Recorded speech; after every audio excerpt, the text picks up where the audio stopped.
Os sinais que Jesus nos deu da sua vinda são esses aqui. Em Marcos 13, olha como ele diz: naqueles dias de sofrimento, da grande tribulação, após a referida tribulação, olha o que é que ele disse: o sol escurecerá, a lua não dará a sua claridade, as estrelas cairão do firmamento e os poderes do céu serão abalados. Ou seja, os sinais que Cristo disse que precederiam imediatamente a sua vinda são esses transtornos cósmicos, em que o sol, que é a nossa fonte de luz, se escurece, a lua, que reflete essa claridade, não fará mais isso, e as estrelas cairão do firmamento e os poderes do céu serão abalados. Grandes transtornos cósmicos como nunca foram presenciados pela raça humana. Alguns perguntam se Jesus aqui não está usando a linguagem apocalíptica, por exemplo, de Isaías capítulo 13. A linguagem apocalíptica é uma linguagem figurada, dramática, que é usada por alguns autores para descrever um evento terrível. Então, Isaías capítulo 13, do verso 9 a 10, Isaías diz assim: eis que vem o dia do Senhor, dia cruel, com ira e ardente furor, para converter a terra em assolação e dela destruir os pecadores, porque as estrelas e constelações dos céus não darão a sua luz, o sol logo ao nascer se escurecerá, e a lua não fará resplandecer a sua luz. Castigarei o mundo por causa da sua maldade e os perversos por causa da sua iniquidade. Os autores, alguns estudiosos dizem, isso aqui Isaías estava falando da destruição de Babilônia. Então não aconteceu nada disso, sol perdendo luz, estrela caindo, não aconteceu nada disso quando a Babilônia foi destruída pelos medos e persas. Mas a pergunta é, será que era só disso que Isaías estava falando? A gente já aprendeu que a profecia bíblica é como você olhar para um monte e não perceber que por detrás dele você tem outros. Na verdade, ele é a cabeça de uma cordilheira. Isaías estava profetizando não somente a queda da Babilônia, mas também o dia do Senhor, o dia do juízo, quando Cristo haveria de voltar e que seria então acompanhado de todos esses transtornos. Mesma coisa, Ezequiel, capítulo 32, verso 7, quando eu te extinguir, aqui é uma profecia contra Faraó, rei do Egito, quando eu te extinguir, cobrirei os céus, farei enegrecer as estrelas, encobrirei o sol com a nuvem e a lua não resplandecerá a sua luz. Mais uma vez, é claro que quando Deus trouxe juízo sobre o Egito através dos mesopotâmios, não aconteceram estes sinais cósmicos. Mas a pergunta é, o profeta Ezequiel estava falando só do Egito? Ou, ao falar do Egito, ele também estava falando aquilo que a gente se chama de uma dupla profecia? Ele descreve a destruição do Egito em termos da vinda do Senhor no dia do juízo. Ou a mesma coisa, Joel 2,28, vocês podem dar uma olhadinha depois. Os juízos que Deus executou no Antigo Testamento, então, bem como aqueles que ele executou contra Jerusalém, eram literais e típicos do grande dia de juízo. Veja o que Pedro diz na sua segunda carta, 2 de Pedro 3, de 10 a 13. Há, todavia, uma coisa, amados, que não deveis esquecer, que para o Senhor um dia é como 1000 anos e 1000 anos como um dia. Não retarda o Senhor a sua promessa, como alguns a julgam demorada. Pelo contrário, Ele é longânimo para convosco, não querendo que nenhum pereça, senão que todos cheguem ao arrependimento. Entretanto, virá como ladrão. Ladrão vem de noite, de maneira inesperada.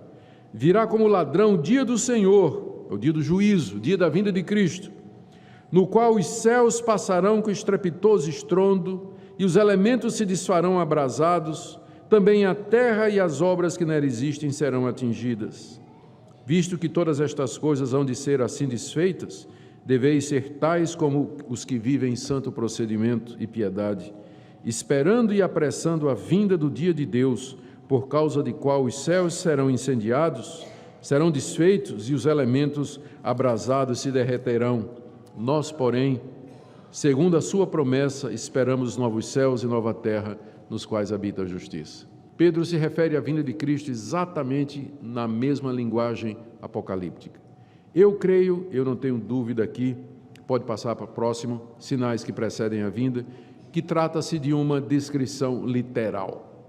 É uma descrição literal. No dia que Cristo vier, acontecerá exatamente isso. O sol vai escurecer, a lua não vai dar a sua claridade, os poderes do céu serão abrasados, as estrelas cairão do firmamento. E aí a gente pergunta, mas pastor, como é que pode ser isso? A estrela cair do firmamento, a gente sabe que a Terra é um planetinha, que as estrelas são gigantescas e tudo mais. Lembrem o que eu sempre ensinei para vocês, a Bíblia descreve os fenômenos naturais da perspectiva do observador. Para quem está na Terra, vai parecer que as estrelas estão caindo do firmamento. Vai parecer que as estrelas estão caindo do firmamento. Essa linguagem descreve o colapso do universo, como nós o conhecemos, dando início à transformação e à criação do novo céu e da nova terra, onde habita a justiça. Quando Cristo vier, toda essa criação, como nós a conhecemos, ela será derretida, nas palavras de Pedro. Serão transformadas pelo fogo da vinda do Senhor.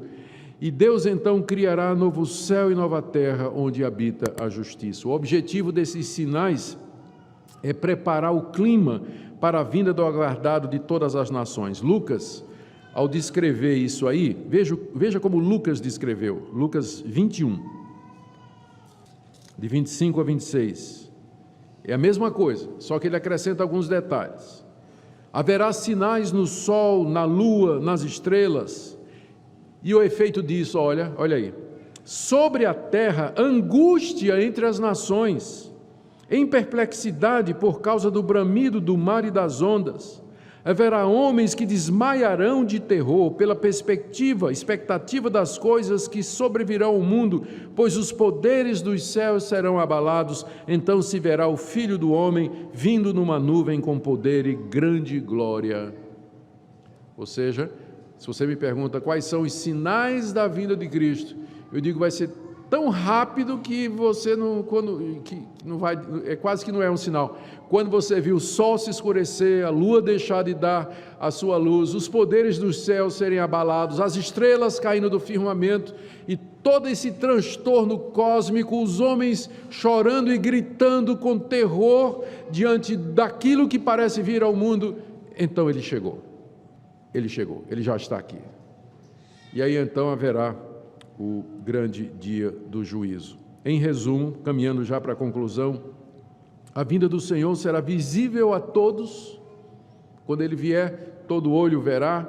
O Novo Testamento não fala de uma vinda secreta e invisível de Cristo, mas fala de uma vinda pública, em que todos esses transtornos indicarão o acontecimento. Virá nas nuvens, foi uma expressão que ele mesmo usou, indicando que ele vem do céu, do trono do seu Pai, que vem da sua glória para julgar o mundo, vem em juízo e julgamento.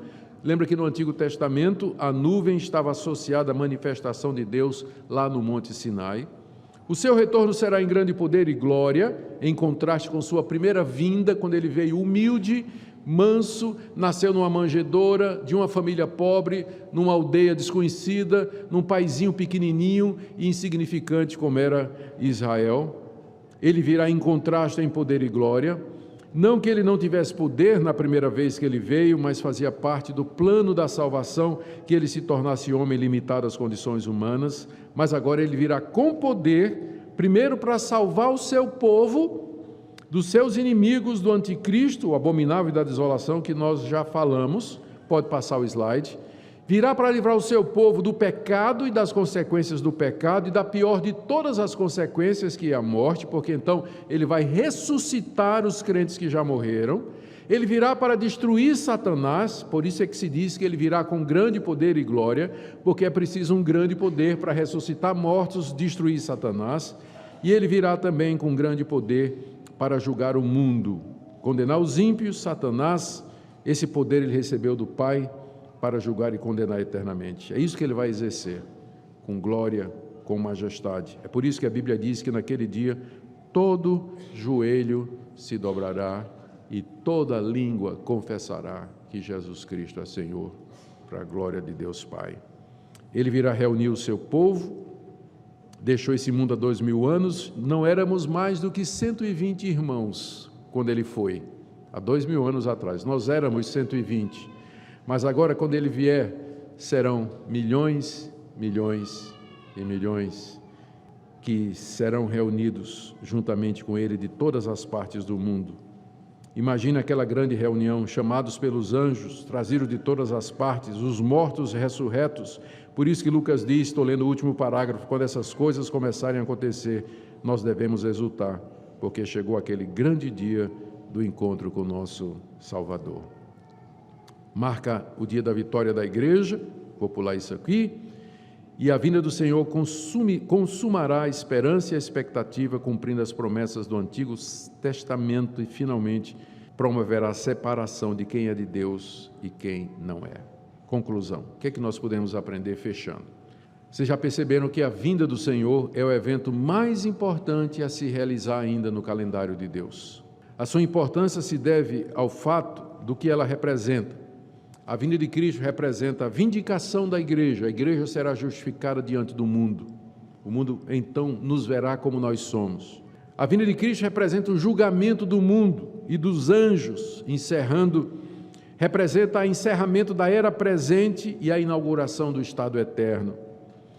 Outra coisa que nós aprendemos, não se pode predizer a data. Eu não sei se você alguma vez esteve debaixo do ministério de algum falso profeta que marcou data. Espero que você fuja, que é cilada, né? Não fica não, é cilada.